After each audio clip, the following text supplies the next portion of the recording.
I felt like I was living in these two worlds. I had a professional persona and who I really was at home and with my friends. I found myself really searching for my people. I ended up building what I was looking for because I couldn't find it in the world. But it takes the inner work to create the outer success. It's really honoring exactly who you are and how you want to show up. And the more detailed you can be, the stronger your business model. I think boundaries is the most important. To say, I'm not accepting that, the answer is no. And you're better off saying no to someone who wants to pay you, but is really not in alignment with your core values. And it's hard when you're struggling for money or you're in that beginning time. But after a while, it's easy to say no because you see as soon as you say no, another door opens. It swings wide open. I feel a lot of times people are doing what they think they have to do, not what they actually have to do. It's like, I need to post 3 times a week because everyone tells me I have to. I built my entire business not doing any of it. 100% of my business is word of mouth, right? But I do create relationships and I make a point to talk to 20 new people every single month. That's my way of connecting with people because that is my genius, right? It's connection, it's talking to people. What are they doing or they can't do it all? They don't have to do it all. They just have to be good at what they do.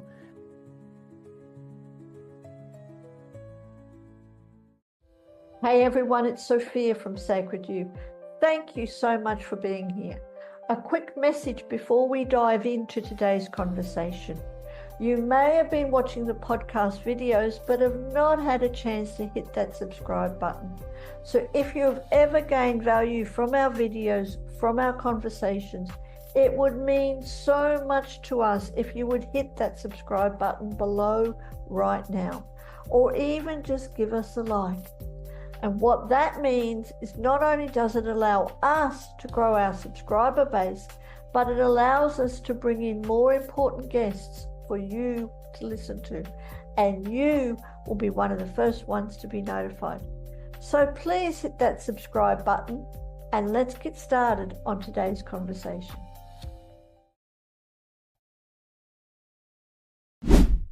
Welcome to the Pathways to Wellbeing podcast. My name's Sophia from Sacred You. However, with me today, I am really excited because I get to talk to the wonderful Camille Miller. Camille, thank you so much for joining us on our podcast. Yeah, thank you for having me. I'm really looking forward to getting to know you and to chat to you all about this wonderful thing about business, basically. Because not only are you a best-selling author 3 times, you're the founder of the Soul Professional Movement, and you help soul-led entrepreneurs all around the world build businesses. So can you share, Camille, let's start at the beginning. What first led you to explore this soulful approach to business? Well, my background, I was in not-for-profit management, and the work I did right before I started this company is I was the CEO for the Northeast Organic Farming Association. So it was in that work that I started to meet all of these people that kind of led 2 different lives. Like they were a professional by day, but they were an organic, holistic being in their off hours. And that's really who I was. I felt like I was living in these 2 worlds. I had a professional persona and who I really was at home and with my friends. So when that job was defunded in 2015, I found myself really searching for my people. And I found that like the holistic world was a little too woo for where I wanted to place my business. And the business world was very much in the ego and the selling and not really building of relationships with authenticity. I ended up building what I was looking for because I couldn't find it in the world.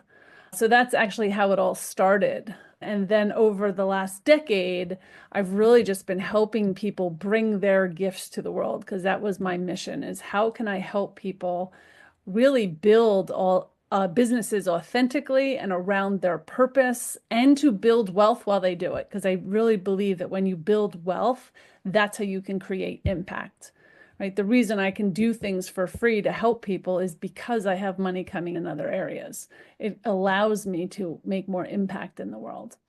So that's what I wanted to do for others. Thank you. Thank you. And it certainly does. I just wanted to agree with you that when you do have money coming in, especially from other areas, it allows you to make more impact. So thank you for sharing that.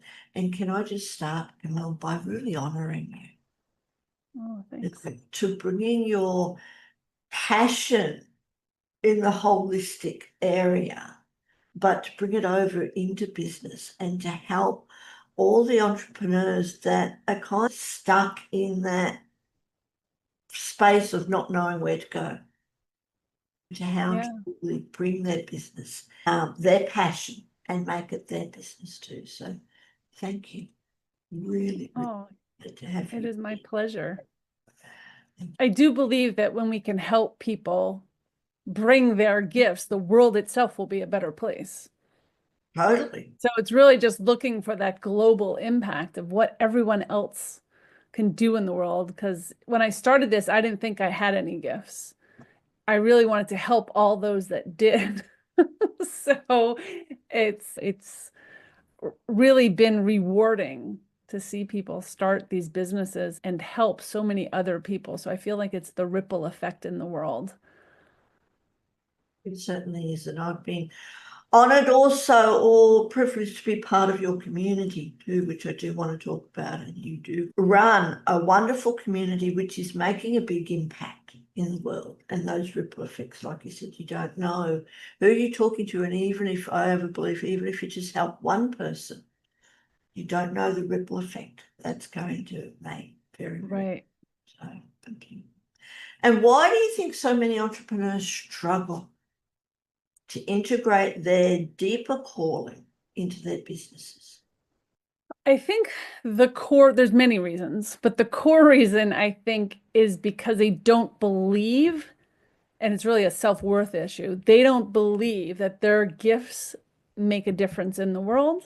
They don't believe that they should be charging top dollar for their gifts because it comes naturally to them. Or they really just don't have a strategy on how to dovetail it all. Like they're still hiding a piece of themselves. So their marketing isn't really authentic and on point because they don't feel good about it. So Yeah, it's a couple different reasons. it is. And you do have to feel good about what you're marketing. And you Yes, have to you really have to be explain. your biggest, yeah, your biggest fan has to be you. You have to so believe that you are worthy in helping others because people are buying into you and your energy. They want to be you. That's why they're buying into you. They are. And I love that. Your biggest fan has to be you. Yeah, Because if we're not, then how can anyone else be our fan? No, absolutely. totally. People feel doubt. They definitely do. If we're doubting Yep. anything about who we are and what we're trying to serve the world with or sell, whatever it may be, then Mm. tune into that doubt. Very. And what do you think one of the biggest misconceptions people have about building authentic value aligned businesses? I would think that there's not a market for it. I think that's a big one. People are like, "Oh, people won't buy my services because I do it this way. It's not traditional, it's non-conforming." And they believe, and it's a limiting belief because it's not true, that people won't buy it. And I think people actually buy more of the uniqueness. It's people see your uniqueness, and that's why they're buying you. And the other big one is that they can't make a lot of money doing it. That's not allowed, or people don't do that. And that is a very big limiting belief because people do amazing work and everything starts as an idea, right? And then some people build these wild ideas that you never thought possible and they happen in the world, right? It's because someone took a risk to build it that way. Totally agree with you. And there's always people out there looking for what you have. especially Absolutely. when you value your own uniqueness. Absolutely. There's so many people in today's world doing this, trying to conform to the box and selling the same thing. But when someone comes along who is unique, they stand out, and that's what we want. Yes, absolutely. Tell us about the soul professional, because your whole business, you founded the soul professional movement. What does it Mhm. actually mean to be a soul professional, and how is it different from all your other entrepreneurs? So, a soul professional is someone who lives in a higher vibration, has an alternative approach to business, and is here to help repair the world. I like that. Yeah, those are our three main points. There is a soul professional pledge that you take with the movement, but that's the 3 points of how we define a soul professional. And then the pledge is about being in cooperation. It's about nurturing. It's about being a good global citizen. It's about rising all together and leaving your ego at the door. So there's a lot of finer points to it, but those are the first three. And I always say, if that's you, then come over and read the pledge and be a little bit more. And for everyone who is watching or listening, we will be putting all the links for Camille's website and everything that she does down below. So do click on that. And can we find the pledge on your website? Yes, it's at soulprofessional.com. And you'll see a place called The Movement. And then you read the movement and says, do you want to sign the pledge? And it'll bring you through the whole process. Love it. Love it. I will be checking that out myself. So thank you Thank you. for that. And could you share an example, especially in your personal life and business, of how we can allow our entrepreneurship, how we can allow our businesses to become a path to deepen our self-discovery? Yeah. So I think when we're building these businesses, it is part of our spiritual journey, right? Because we're learning about ourselves as we build it. And the more we look on the inside and do the inner work, the more we'll see the outer success. But it takes the inner work to create the outer success. So it's about looking in the mirror. It's about understanding, what do you love to do? What do you really not want to do? Right? If you're conforming, because all coaches have these three packages and I need these three packages because that's the way it's done, it's not going to work.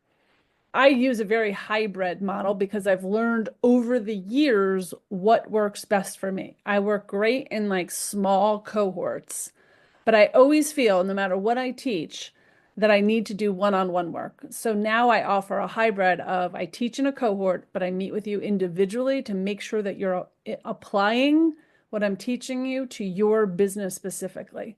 So no one falls through the cracks. That's what works best for me. That's what I like. I love to teach, so I usually always teach in groups. A lot of people like one-on-ones. I only one-on-ones when I'm doing very specific work. Like I'm working at figuring something out. I don't do long-term coaching. So I don't have long packages. You can't sign on for a year unless you're doing like one of my masterminds where it's a small cohort and you get both. Right? So it's really honoring exactly who you are and how you want to show up. And the more detailed you can be, the stronger your business model. But it's about honoring who you are and doing that work, knowing what you want and knowing what you don't want. So you're setting those boundaries, right? If you don't want to work on weekends, you don't want to work at nights, you don't want to board. That's why I'm not a not-for-profit, right? I'd rather give back in more meaningful ways.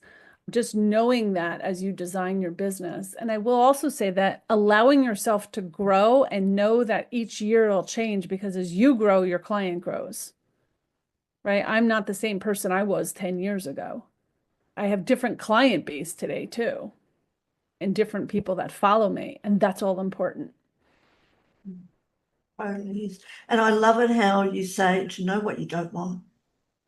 Oh yeah, A lot of people are not clear on what they don't want. They don't have those boundaries. agreed. So it's Yeah, very important to know what you want, yeah, totally. but also to know what you don't want and not go Right. and set those boundaries really clear for ourselves and for other people. Yeah. That I think boundaries is the most important to say, I'm not accepting that. The answer is no. Right. And really practicing setting those boundaries. It's hard. It's hard because a lot of times we're chasing the money and you're better off giving or saying no to someone who wants to pay you, but is really not in alignment with your core values, right? Or doesn't honor who you are or oversteps your boundaries. That's not a client you need. You need to close that door. And it's hard when you're struggling for money or you're in that beginning time. But after a while, it's easy to say no because you see as soon as you say no, another door opens. It swings right wide open as soon as you say no to what you don't want. And sometimes they're the lessons Oh that gosh, yeah. Agreed. just trusting that when we, Yep, as you said, another door will open. And we have to absolutely. all of that need for money, but just trusting that the universe will provide it when we are really strong in who we are and our boundaries and taking on people, especially if you're into coaching, taking on clients that, as you said, align with our values. Absolutely. Absolutely. And for someone who's really just beginning to explore this whole concept of a soul aligned business, what step do you recommend? What's the very first step that they should take? I think they need to really sit with themselves and decide what is it that they want. So one of the questions I always ask people is if you were to win the lottery today, what would you do tomorrow? Because it's in that answer that you're hearing your soul's work. Right? If you're going to get up and do whatever your business is, then you know you're in alignment. So those are the things that you want to think about. Like what really makes your heart sing? And assess what are you good at? What are you not good at? Do you need to take a course? Like a lot of people that are going to become coaches need to take a coaching class or something like that, or certifications. But I would not just get a bunch of certifications or take a bunch of classes because you're trying to find yourself. It should be done with more intention. And I always love the idea of having two columns, one of what you want to create in your next chapter and one what you absolutely don't want to accept in your next chapter, what I call your non-negotiables. To first just do that. Just do that. Love it. Thank you. Especially what makes your heart sing. Yeah, There's no use doing things that doesn't light you up in the mornings and during the day because it's not going to work.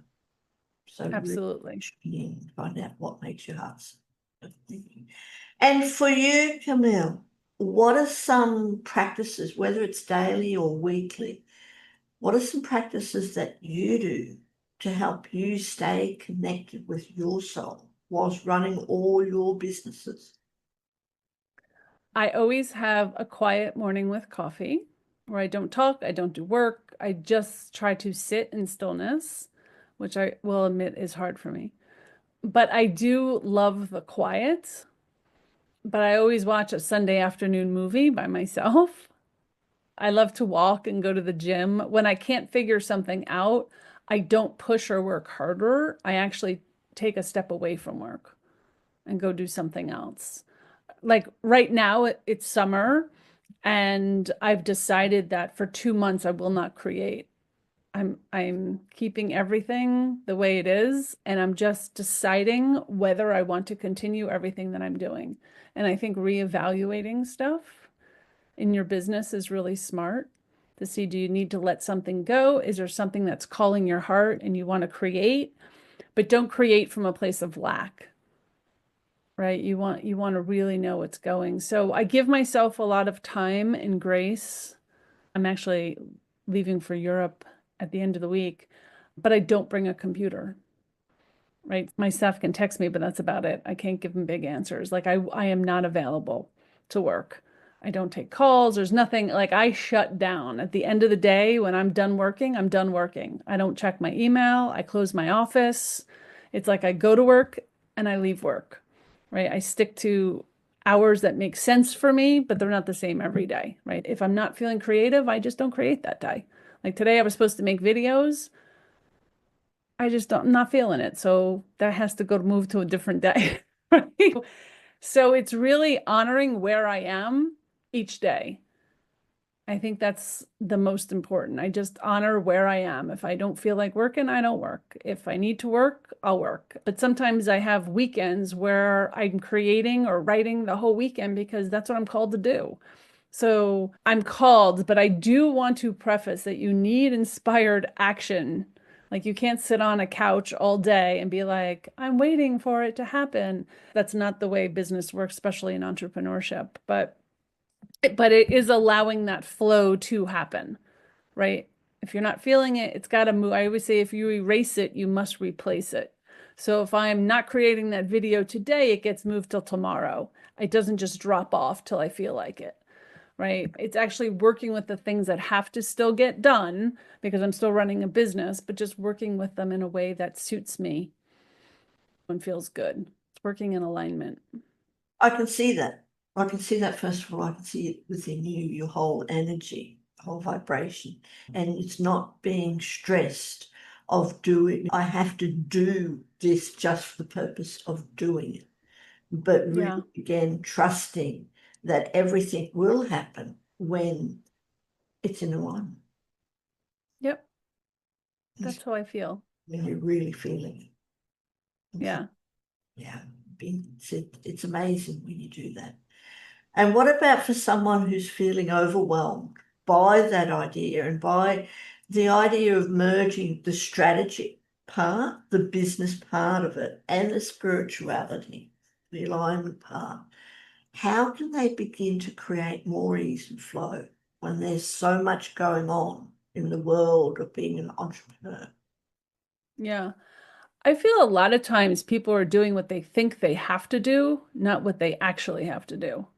It's like, I need to post 3 times a week because everyone tells me I have to, and I have to go, I have to make reels, and I have to make all this. And I built my entire business not doing any of it. 100% of my business is word of mouth, right? But I do create relationships, and I make a point to talk to 20 new people every single month.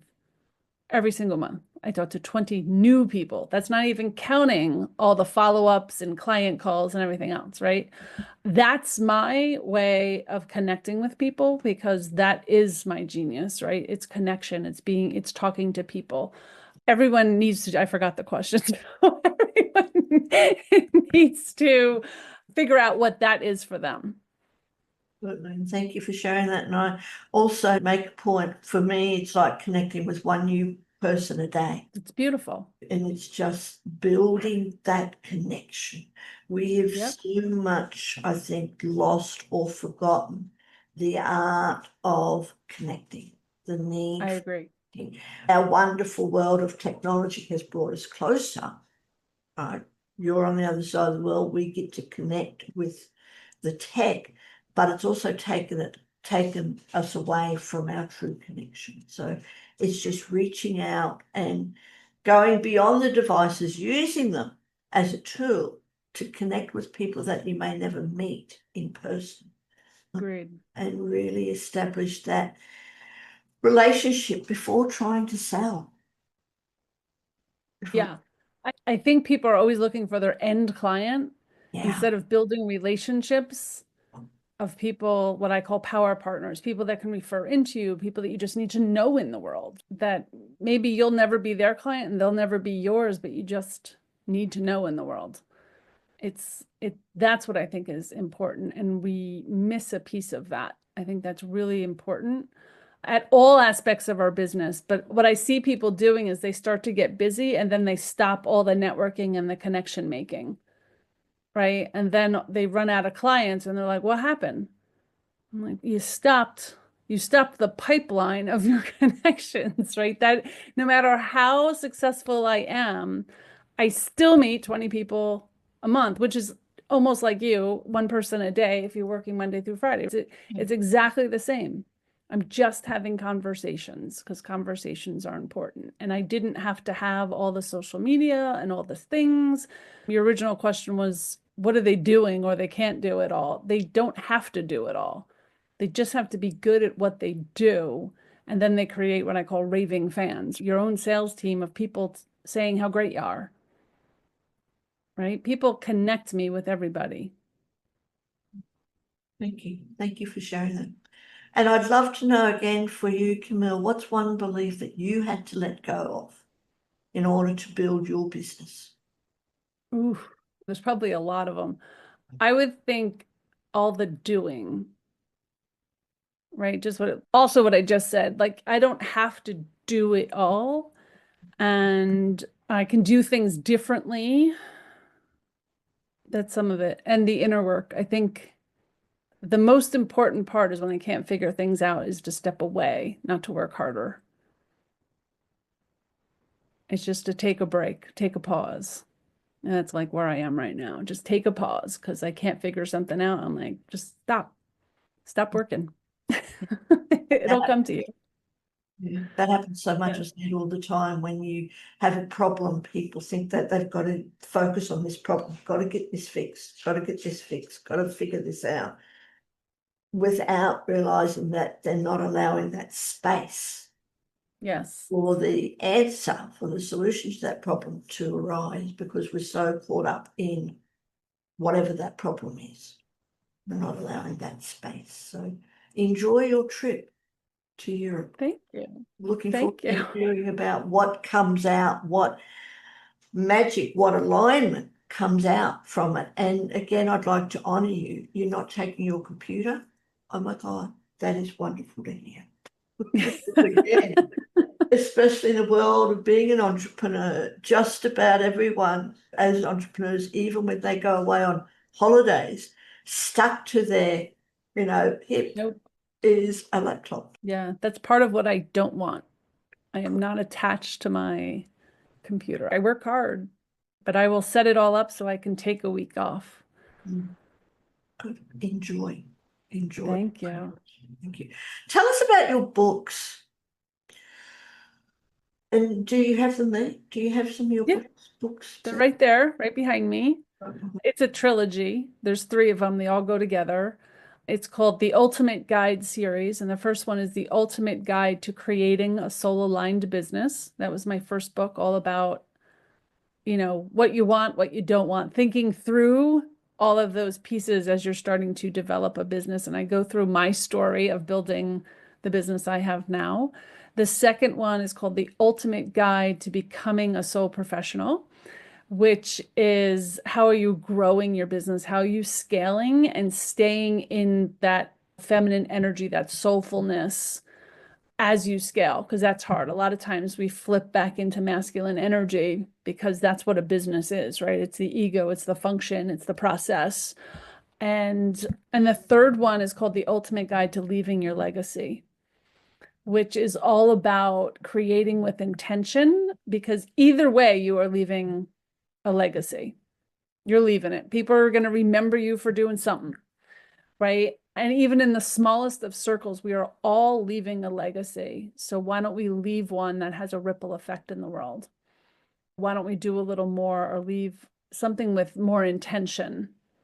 Even if it's our small circle, just in our community, and your name doesn't have to be known all over the world, but you still want to do it with intention about leaving your legacy. So I feel like it's the three pieces of business. It's the beginning, the middle, and the end. Yeah, so that's why it was always going to be a trilogy, and I put one out a year. And now I'm going to write some more solo books, but they'll be different than this one. And we'll be putting all the links to these below in the description. So do check out those books because they are really good. And I'd love to know, Camille, for you, what does leaving a legacy mean for you personally? So I'm hoping the Soul Professional brand is my legacy, right? What even a soul professional is in the world. And it was really interesting because I was doing some shopping for my trip and I was like, how do I dress like a soul professional? Because it's so much my identity at this point. So I like Googled, what does it look like? And that's when I realized, wow, the brand could actually be even bigger, right? What do we look like? How do we find each other in the world?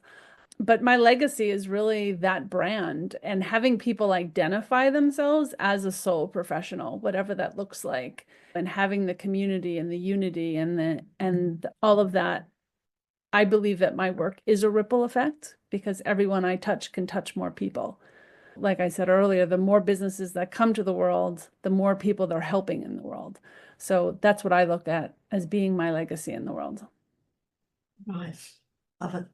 Love it. And I will do what I can to make sure your legacy keeps building and Thank you. stuff. I appreciate that. I want to go back to a little bit you mentioned about the masculine. We've all Yes. got the feminine and the masculine within us. Yes.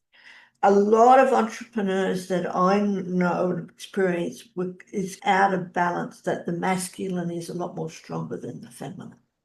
Because Yeah. they're Very doing, common. Yep. right? You become what I call human doers Yes. instead of human beings. How can an entrepreneur who realizes that they're very much into the doing really come back into that alignment, into their feminine? Do you have any like tips or techniques that they can really connect with that feminine part, with their being part, Yeah. while still doing everything Running a that needs to business. be done? Yeah. So I think the important thing is to mention that you actually need both of us, all of us have both masculine and feminine energy. So it's not a gender thing. It's something that all human beings have. We have both.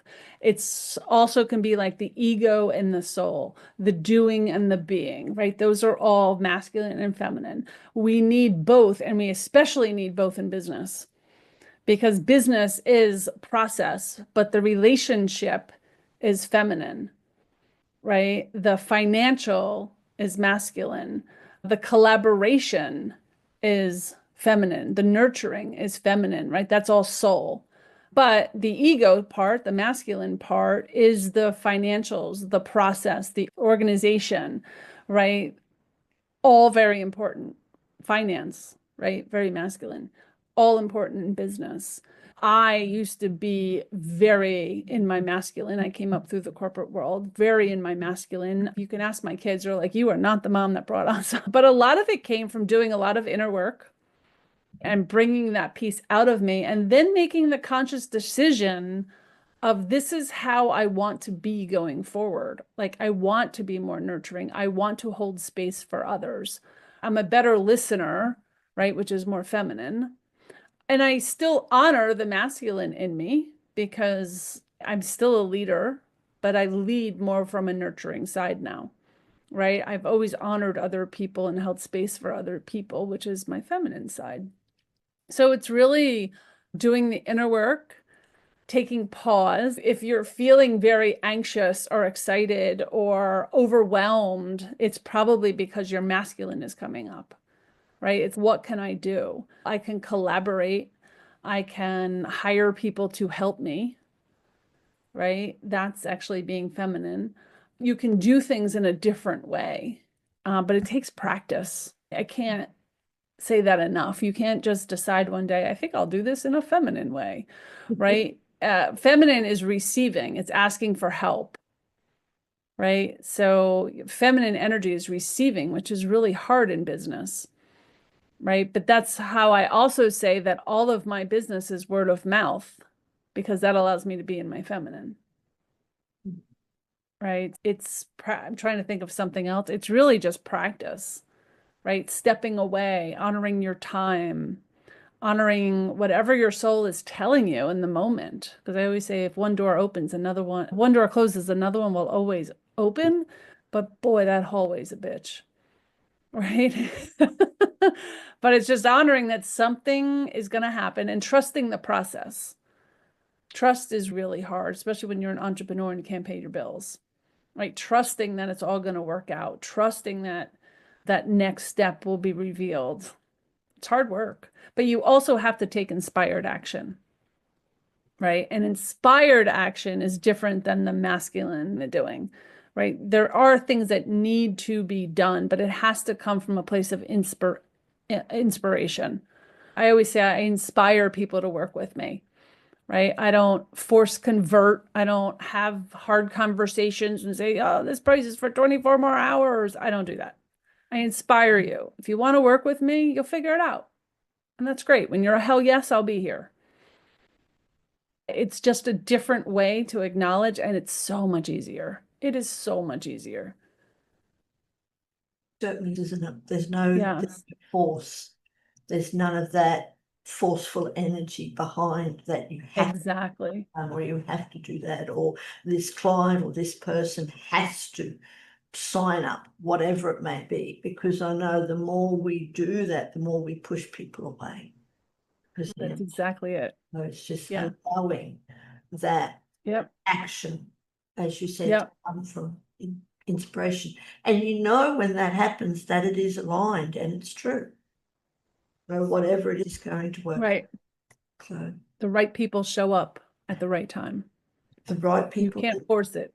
No, you can't, because the more you Yeah. force, the more you're, I don't know, creating just stress for yourself and things, and so much extra work. Extra work. Absolutely. Yes.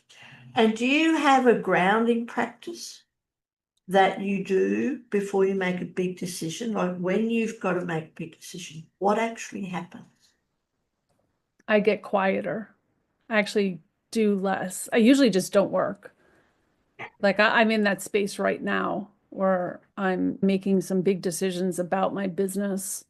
So I'm just not doing much at all. I'm just like, take a step back. And I'm actually telling people, I'm sorry, I'm not deciding anything until August. So if you have if you need a decision, it's not going to happen. Big things. I'm just not making those types of decisions this month. And just knowing at the right time, things come. So a lot of times it's just stepping away, going on vacation, could be a day away, could just be getting out of the house. It doesn't have to be a big thing. Going to the gym, walking and hiking are big for me. Being out in nature, very big for me. I live in a coastal state, so I can go to the beach at any time and just listen to the waves, which is very grounding for me. Nature's very grounding for me. But I can also walk in a snowstorm. I love snow, the quietness of snow. Or watch a fire. That can do it too. But it's something quiet. Being within and again allowing those inspirations, the answers Yes, is to rise rather than trying to force it, trying to. exactly. Thank you. Thank you. Besides your beautiful books, what are some books that you recommend that have helped you in your life, in your business? Oh, I am a book fanatic. So I go back and forth between spiritual books and business books. Yeah. Right now, I'm in a spiritual place. Some great business books for those entrepreneurs is The One Thing. It's like a 2-hour read. The One Thing by Gary Keller is very good. Be Your Future Self Now, very good. The Big Leap. Think and Grow Rich, I've probably read 3 or 4 times. Rich Dad, Poor Dad is very good about finances and the perception of money. Anything by Barbara Stanny. She has I'm looking over here because I used to have a stack of her business books here. Then I read a lot of spiritual books. I just read again, first time I read it, I've seen the movie many times, Eat, Pray, Love. For anyone that hasn't actually read the book, you need to read the book. It is not the same as the movie at all. It's actually an incredible spiritual journey, which kind of reawakened me again. Huh. And that's what actually put me in my pause. I was like, I need to not do. I need to not do right now. Oh my gosh, there's so many there too. Untethered Soul. There's, yeah, The Untethered Soul. Yes. I think that's one of the most fantastic books. I've got it right here because yeah. I'm currently rereading it. One of the books that I'm reading. Thoroughly recommend that one. Untethered Soul. And I know this is a little bit actually for your business, for the soul professional. What can they get out of the Untethered Soul? That's about doing the inner work and quieting your mind. But that was actually one of the very first books I read when I started this company. Someone recommended it to me because I could always feel vibration. But when I was with this certain group of people, I even remember where it was. Every time we got together, I had this like higher vibration. I didn't know what it was then. But now I know it's a bit because I was in a higher vibration and I kept going, what is this? What is it? I kept asking about it. And they're like, you can feel this, right? And I was like, yes, what is this? And why can't I keep it all the time? Like on my way home, it gets less. And that's when they started to explain and they recommended that book to me. So it was like one of my first journeys into this side, the inner work. I think that's more about the inner work and seeing, wow, I have some exploration to do. That was I read a lot of books on all sorts of things, but that was, I think, one of the biggest ones. I'm trying to think of other ones right now, but I can't. Yes, but I totally agree. The Soul is one of the bigger books out there, and it also goes with the Surrendered Experiment by I've read that too. Michael. Yeah. Yeah, but the Yep. Untitled Soul is a whole journey into the mind. If you really Yeah. want to go into that mind, and I said, and do that inner work about with the mind, that is a fantastic book. Thank you Yeah. for sharing that. I didn't know that you read those books, so thank you. And Camille, before we wrap up, is there any other question that I could have asked you? And how would you answer? That's a good question. I would say if people wanted to start their journey or they're listening to this and they're not sure they're in their purpose, they can go to my website and pull down our free workbook. Because I created a workbook. There are just some journaling questions to get you going. It's free because I went away actually 2 months ago and people kept going, but how do I know I'm in my purpose? How do I know? So I came back and I created that workbook that it'll just help people explore. Even if they already have a business, it might not be perfectly aligned and it just helps you start to explore. So they can go to my website, which is CamilleLMiller.com, and download that workbook just to help them explore their own thoughts and what they want and what they don't want and take an assessment of what's meaningful to them. Thank you. It's been an You're honor. welcome. It's been an absolute honor. I'm certainly going to be checking out your website much more and connecting with your books as well, because I love your purpose and your passion, for helping Yeah. professionals around the world to really connect with their purpose and the soul professional movement. Thoroughly recommend that for anyone who is, again, watching or listening. Click on the links below and check all that out, because Camille is one woman in the world that is living your purpose and your passion. Camille, you are a shining, I'm going to say shining, but a vibrating, radiating example of it. So thank you. Yeah, thank you. Thank you so much for giving me the platform and the opportunity as well. Been an honor. Thank you so much. And enjoy your trip to Europe. Thank you. Camille's final reflections beautifully encapsulates her soulful approach to business and life. Her commitment to honoring the feminine, allowing inspired action, and creating space for aligned decisions reminds us all to slow down and trust the unfolding. If today's discussion sparks something in you, take it as a sign to explore further. Your purpose might just be waiting for you to pause and listen. Be sure to check out Camille's transformative trilogy, The Ultimate Guides, and click on all the links below to visit Camille's website and download her free workbook to help you reconnect with your purpose. At Sacred You, we are committed to creating a space where women from all over the world can support, uplift, and empower each other. Visit our website to explore upcoming workshops, events, and community offerings. Check us out at www.sacredyou.com u, that's the letter U, .love. And as always, if this episode did speak to you, please subscribe to our podcast, share it with a friend, or leave us a review. Your journey to creating a purposeful business is already unfolding. Trust yourself, honor your energy, and give yourself permission to build from the inside out. Until next time, stay grounded, stay inspired, and stay connected. Keep walking your pathway to well-being. From our heart to yours, thank you.